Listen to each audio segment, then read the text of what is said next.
this morning for this opportunity to study together, to read your word in peace and safety. And we ask that you continue this blessing for us in years to come.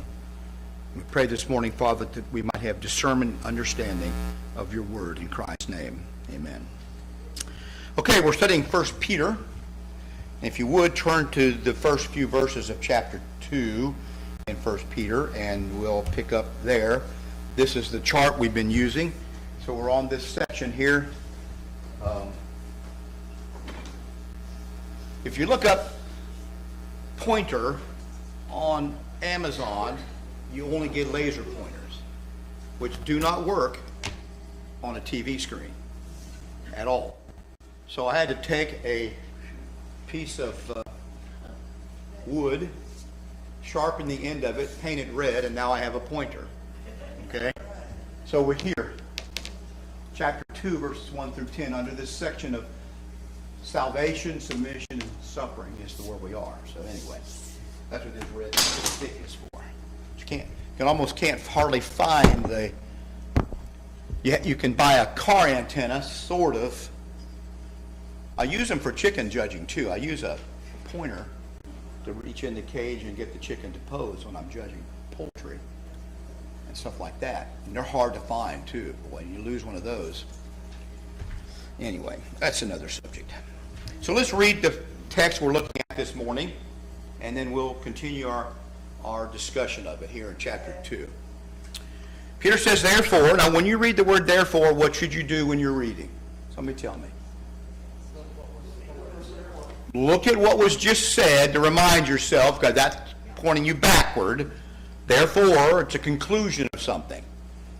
Therefore, laying aside all malice, all deceit, hypocrisy, envy, and evil speaking, as newborn babes desire the pure milk of the word, that you may grow thereby, if indeed you have tasted the Lord is gracious, coming to him as a living stone, rejected indeed by men, but chosen by God and precious. Now, I'm not going to read the whole rest of the context that goes to verse 10. Let's just stop there for a moment and take a look at this. Laying aside all malice. You have a picture here, someone that is burdened down with some kind of a weight, and they take the weight and they put it over here at the side.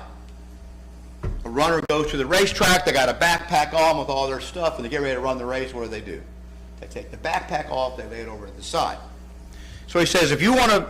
Now, we have this picture in Hebrews chapter 12, beginning in verse 1, of running a race and laying aside the weight of sin that besets us. But this is a similar picture here.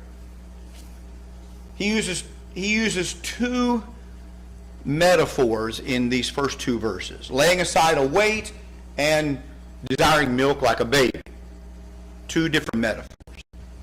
This one, he says, you lay aside malice, all deceit, hypocrisy, envy, and evil speaking. There's a lot more sins you need to lay aside, but this is what Peter focuses on here. And we could probably spend a long time discussing why for each one. Malice is just badness in your heart. It's just bad. It's just the idea of something that is not healthy, not good. It's bad. We know what a bad motivation is. We know what badness is in a general way. And so people can do something, and it's hard to judge whether that thing is good or bad, because sometimes it depends upon why they did it. They can do something that looks good for a very bad reason, and they're deceiving you when they do it. There's the deceit. So you have to look more carefully at that particular thing. So malice, though, is having this attitude in your heart of selfishness so that all your interactions with people around you turn out to be poor for them, bad for them. You don't wish them well. You're not really wishing other people well. You're wishing yourself well, and so that's how you treat them. And this is what a lot of people are. I was talking about something the other day, and I didn't really... I thought of this later. Yeah, sorry. There's two sides to everything. I'm sorry. Speak up. That's why it says two sides to everything. Two sides. There's two sides to everything? Well, unless you're a triangle, then there's three sides. But, yes, there are in some ways. I don't mean by that everything is, nothing is ever absolute. But somebody can, look, have you ever met somebody that says nice things and compliments you? Okay, that's nice. No, because some people are doing that so they can take advantage of you. Oh, Sister Janie, you're such a sweet lady, blah, blah, blah. Next thing you know, they're figuratively says, you know, I don't want to be here at all. I can't stand you. I don't want to be here at all. You disgust me. Something like that. I said, well, isn't that nice? So he turned out to be a very bad man. Wow. But he wasn't hiding from me. He viewed me as a rival or as an enemy in the church, and because I was the new preacher that might take his position in some way. So he was challenging me under his breath subtly. Now to other people he was smiling nice. But he wasn't that way to me. He was challenging me. And Glad you won out.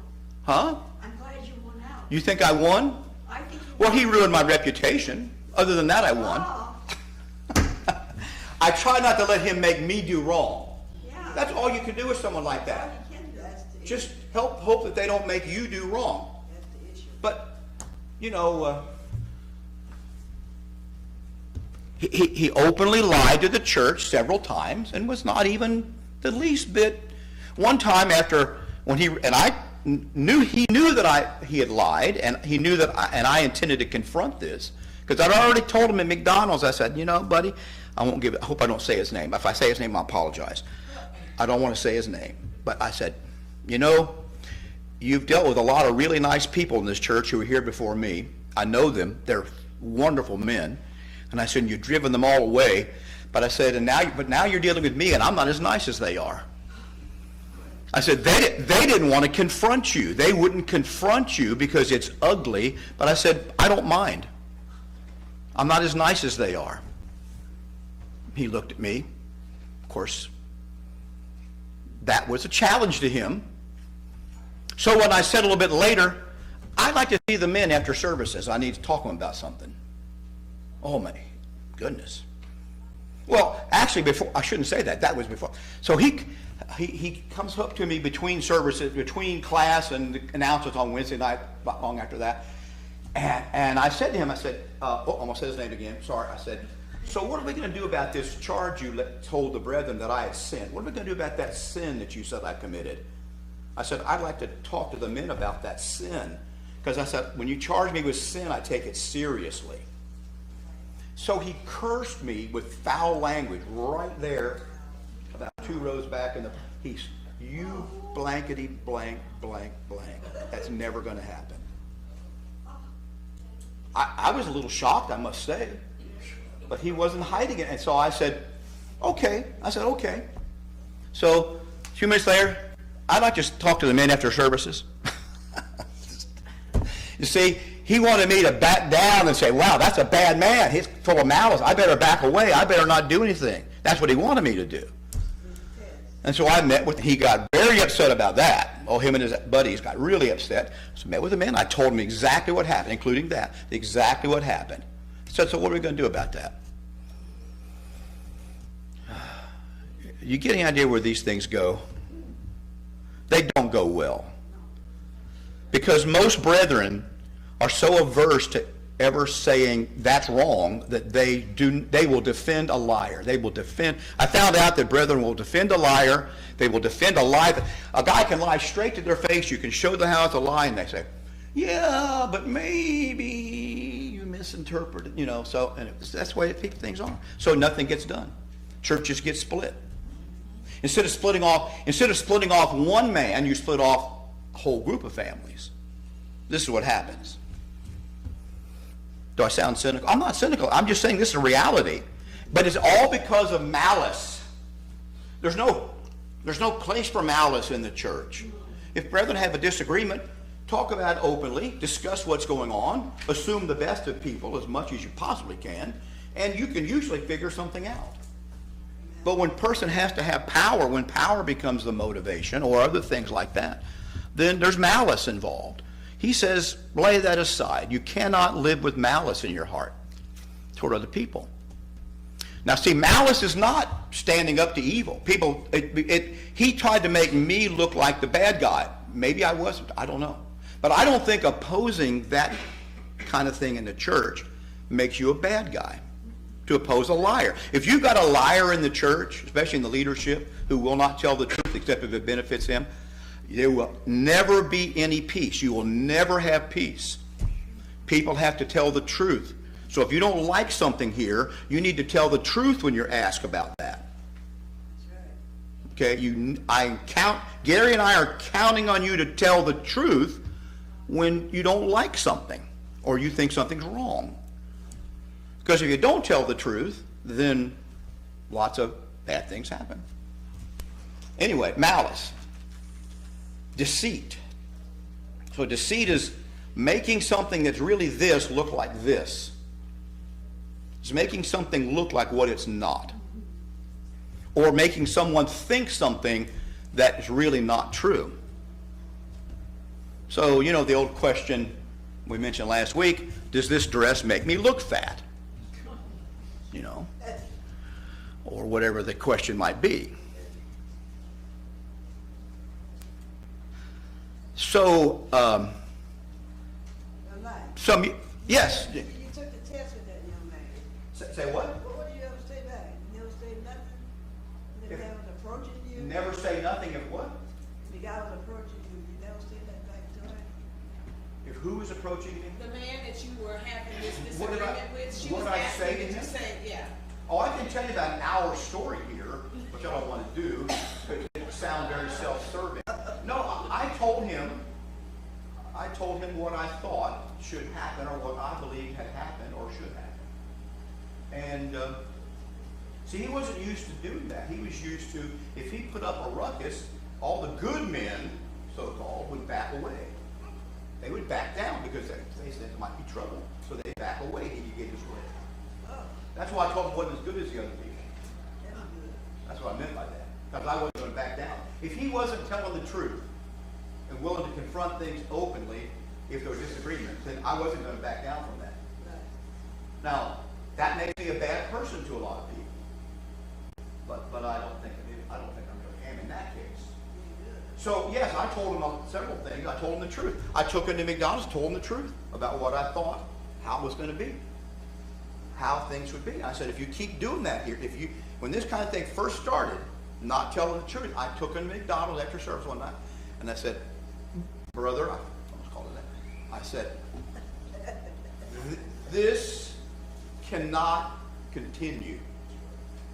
We have to speak the truth.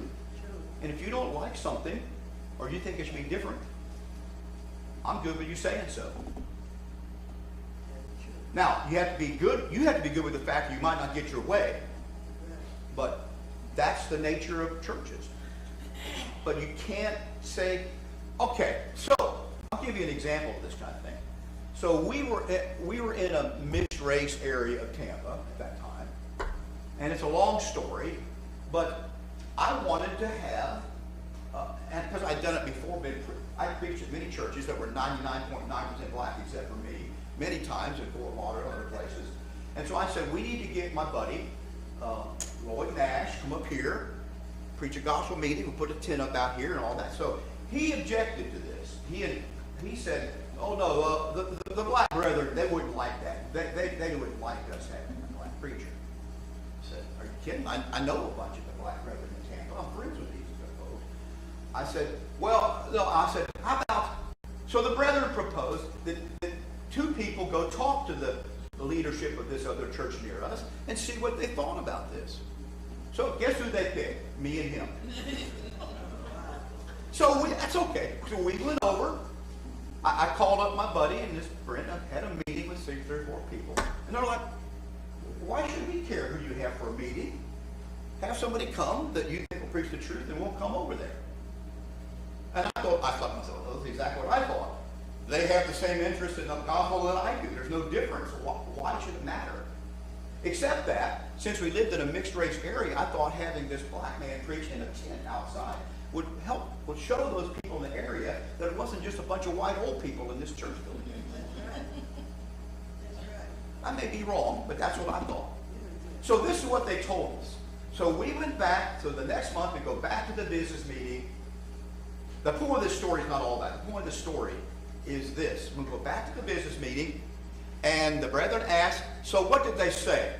He raised his hand and said, well, they said they didn't think it'd be a very good idea. Wow. And they started talking about this. I said, now wait a minute. They'd already, well, okay. I said, no. I said, I was at the same meeting, Milton. They said exactly the opposite of what you just said.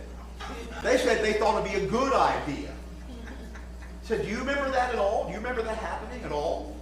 Right. And he said, he mumbled something. Well, all of a sudden, see, if I hadn't stood up and said, no, that's not what happened, they would have went on with their idea that this was a bad idea. But that was exactly the opposite of what was said. See, when you're that bold about lying, what does it take when you're dealing with someone who's a bold liar? What do you have to do to that? Well, you got a choice of walking away or confronting him. You got the pattern of Matthew 18. Matthew 18:15 will tell you. Well, yeah. Individually, if he This doesn't- was beyond that because he was lying to them openly. He wasn't just lying to me. If he doesn't correct the sin, take 2 or 3 witnesses to correct the sin. If he That's doesn't, what happened. Then take it to the church. And you're right, Gary, and guess what happened? Who became the bad guy, do you think, when I did that? Well, sure. I did. Well, most people won't take it to the church. That's it, because it's painful. Just leave. Malice and deceit will destroy a family, it'll destroy a business, it'll destroy the church. Okay? So this doesn't mean you just boldly call people liars or everything they say that's, you don't like. It doesn't mean that you're always just confronting people, but it means you need to have some radar that says this is not the truth, this is not right.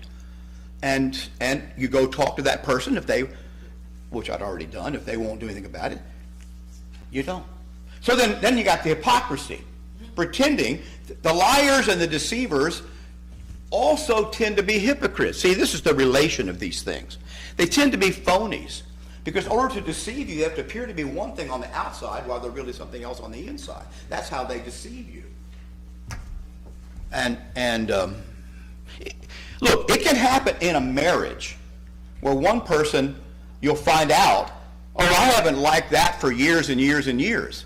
And their spouse goes, really? Now, what has been going on there? Hypocrisy. Hypocrisy.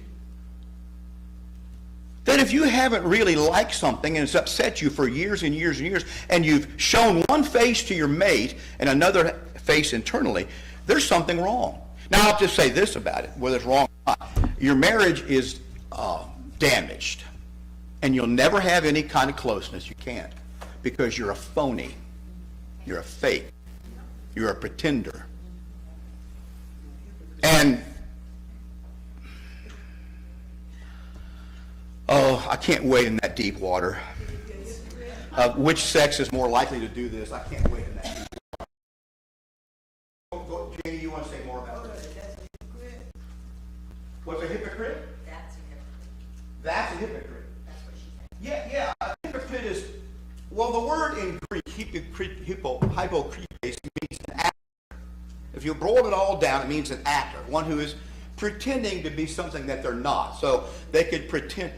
They got a young gay black woman who's playing Jesus Christ in a play in New York in a new movie, Jesus Christ Superstar. She's a young gay black actress. She's playing Jesus Christ. Well, we can say a lot about that, but here's what she is. She's an actress, which by the very definition of the word means someone in the thing and in the thing and I think he played Mr. Von Trapp. Anyway, so here's at the halftime, or what do they call it? Well, intermission, I guess. It's a play, they don't have halftime. They have intermission, I guess. So anyway, I'm thinking it's halftime. But anyway, the cast comes out onto the stage and down the stairs and everything. So I walked up to Judy, dressed up like that, and I planted a big kiss on her, as big as I could, for as long as I could, right there on the stage. I just thought, I was hoping somebody would take a picture of me kissing this nun. So, yeah. She didn't think it was very funny. But I thought it was pretty funny. Phony. Pretend. Some of you are old enough in computers to know what WYSIWYG means. You know what WYSIWYG means? It's an acronym. It means what you see is what you get. Now, everybody's computer and phone is WYSIWYG today, but back in the 80s, they were not WYSIWYG. They were often based in the early versions of Windows, which was text-based. You typed in these arcane codes, letters and symbols, and then it would produce something on the printer that's what you wanted. But you couldn't see what it looked like on the screen.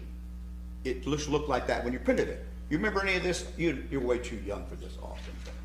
You've heard of this maybe. Code-based. That's what computing was like. That's what personal computers were like in the 80s, 70s and 80s. And then Apple came along and made WYSIWYG normal, where what you see on the screen is what you see in the printed page. Okay? Now I think churches and people have to be WYSIWYG. What you see is what you get. Now sometimes you don't like all that you see, but at least you can deal with it. If I do something on my computer and it doesn't look like what I want, I can do something about that. But if I keep seeing on my screen something that's different than what's in the printer, that's a problem. And I can't all fix it easily, that's a problem. So with people, you have to be this way with your spouse, people at work. You have to be, if you're upset about something, you need to let that be known in some fashion. Don't have to be an explosion or whatever. You don't use your being upset to control other people. It's just what you think. If you like something, you don't like something, you think this way, you think that. Be what you are. As much as you can, just tell the truth. This goes with deceit and hypocrisy. Now, I'm not saying if your wife says, does this dress make me look fat, that you have to say, yes, very fat. I can't, you can say something a little different as long as you're communicating the truth. So, my doctor one time, Obama had this thing going since then, that the medical profession should get involved in guns. And so the doctors would ask you, when you went to the doctor, are there any guns in your home? Do you have any guns in your home? Because this was apparently, and they were going to report this to the government, that yes, you have guns in your home, because it's a health issue. So this makes a few of us not very happy. That's nobody's business. So I think I said to my doctor one time, have you stopped beating your husband? I said, well, let me ask you something. Have you stopped beating your husband? Usually the question, have you stopped beating your wife? But there's only two answers you can give that. Have you stopped beating your wife? One of them is, yes, I stopped beating my wife, which means what? That you used to beat her, but now you stopped. Or yes, I'm still beating her. So that kind of question, you should be aware of this if you ever get stopped by the police. Or maybe your wife or husband use those kind of questions against you. You need to be aware of that. Well, I asked her that and she smiled. I said, write down whatever you want. So I should use this on Judy. Does this make me look fat? I should figure out questions. Look, you can tell the truth without saying something insulting. Now, that doesn't mean that they won't take it as an insult. If you said, well, it's not the most flattering thing you've ever worn. Could a wife get upset about that? Sure. But did you mean that with malice? No. And a reasonable person would realize you didn't mean any malice by that. But you're trying to be loving and respectful. But sometimes you have to say, what kind of answer are you looking for here? Because some people ask you things and they don't really want the truth. They want something that pleases them. I've told you before, I'll ask my wife in the car, I'll say, so how was the sermon today? She goes, well, it's okay. It was okay. And I'm like, well, that's not the answer I wanted. I wasn't shooting for okay. I wanted stupendous, the best I've ever heard, but I'll have to settle for okay. Well, you know what I respect, though? I respect that she told me the truth. Yeah. But she didn't insult me. So there's a million things, but there's a lot of conversation go on after that, this constructive conversation. But she didn't deceive me and pretend it was something that it wasn't, or that I was something that it wasn't. So we have a good relationship because of those things. If I say, where do you want to eat? And she says, I don't care. We've worked it out that when she says, I don't care, that means that I can trust that she does not care. Now suppose like she does like a lot of wives, and I say, where do you want to eat? And she says, I don't care. And I say, good, we're going to Taco Bell. Oh, I hate Taco Bell. We're not going to Taco Bell. Did she tell me the truth when she said, I don't care? She did not tell me the truth. The whole truth. Well, it's the truth. It may not be the whole. Okay, she didn't tell me the truth because she does care where we go. Now, she may say, well, I had a good reason. No, I'm asking you, do you, because I tell her, now here's what she knows. If she says, I don't care, that means I'm going to pick someplace and she's going to be happy with it. If she says she cares, then guess what I want as a husband? I want to know what she wants so I can do that. I'd much rather do what she wants and go where I want 99% of the time. So it's not a malicious thing for me to say, where do you want to eat? If you lie about that, then you turn it into something malicious. And I say lie, that's a strong word, but we had to work this out. I think most couples need to work it out who haven't, that when she says, I don't care, I can trust that she means I don't care. I need to trust her on that. If she says she cares, I need to trust her on that she's telling me exactly what she thinks. And then I need to make it so she's safe to tell me the truth. And she don't have to worry if she tells me the truth, I'm going to get upset about her for that. We agreed to that before we ever got married. We were going to do that. Now, it's hard to do that. But this is how Christians ought to act. In a general, broad way, that's how we ought to be with each other. That's what he's saying. Lay this all aside. Envy. Envy is desiring what other people have. Envy is not saying, man, I like Matt's Volvo. I wish I had one. That's not envy. Envy is saying, I want Matt's Volvo. And I'm going to figure out how to get that Volvo. Now that's a broad difference in the two things. If someone is, I hear somebody preach a really great sermon, do a great job, and I think, man, I wish I could preach like that. And I go out and figure out how to do that, find out how to do better. That's not envy. Envy is saying, I want his position. I want people to respect me as much as they do him. And so I start undermining him and making myself look good. That's what envy does. So if you've got somebody at work that admires you and they want to be like you, that's not envy. Envy is when they try to take your position and try to undermine you. And you see this in businesses and wherever. You see it in churches. That's part of what's going on with this situation I was talking about. Preachers carry, whether they should or not, they carry moral authority and respect in a church, especially if they're a new preacher to the church. They automatically, they get a honeymoon period, you know. And that, some people can't tolerate that. It challenges their position and their view. Maybe you're not even challenging their position, but they view it as that way, so it's envy. These things are all linked together. Evil speaking. Evil speaking is how you accomplish the goal of envy, which is to build yourself up. You speak evil of the other person, say bad things, subtly, subtle things, you know, or overt things about them that break down people's confidence in them. My father noticed this about preachers. He wasn't a Christian even when he said this. So after I began preaching, my brother David and I began preaching. He said, it is a professional jealousy. He said that's kind of a big thing in his work. He said professional jealousy is kind of a thing where people are jealous of other people's positions and stuff. He said, is that a thing in preaching among preachers? And I said, I don't know, Dad. I never thought about it. He said, that's what I noticed. He said, I noticed that you guys can hardly say anything good about another preacher except you add the word but to it. And then tell me something that's not quite so good. He said, is that what's going on there? I said, well, I don't know, Dad. I'm thinking to myself, you know, as usual, my quiet father is very perceptive, okay, about a lot of things. Sometimes it's not what's going on, but it can go that direction. Or sometimes it is what's going on.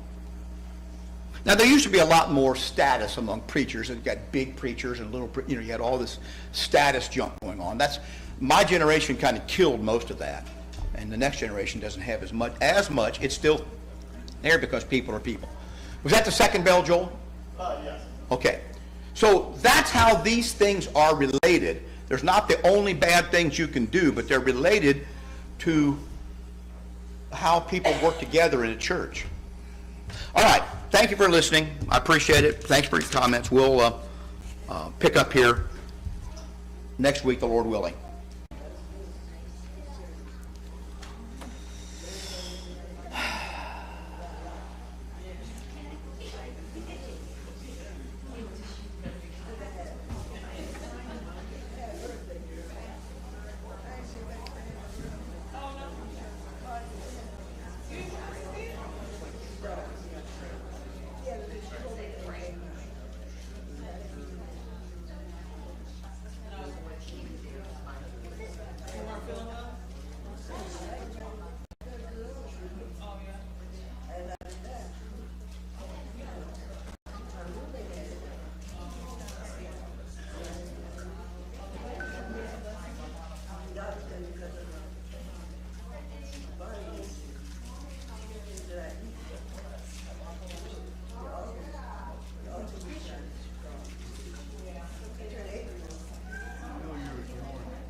Sure. You got him? If I can't, I'll holler at you. I'll take care of it.